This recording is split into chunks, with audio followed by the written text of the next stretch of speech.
Բարև բոլորին, այսօր պատրաստելու եմ շատ համեղ բանանով մուս։ Վերցնում ենք 3 հատ բանան, եղևահան ենք անում,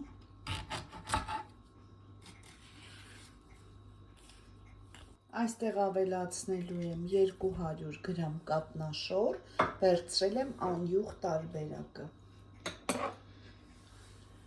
2 ճաշի գթալ շաքարի փոշի և հարիչով լավ հարելու ենք։ Ահա, այսպիսի զանգված ստացվեց։ Հիմա զգուշությամբ լցնում ենք մեր դեսերտի ամանների մեջ, առանց կողքերը լղոզվելու։ Վերջում կձևավորենք գեղեցիկ շոկոլադով, բանանով, ահա այսպես։ Ով ինչով կարող եք ձևավորել։ Մի քիչ էլ արախիս, այսպես։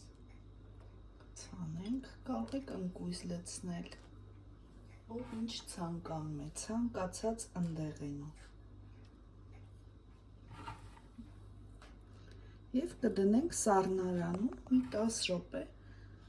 որ լավ սառի։ Վերջ, մեր դեսերտը պատրաստ է։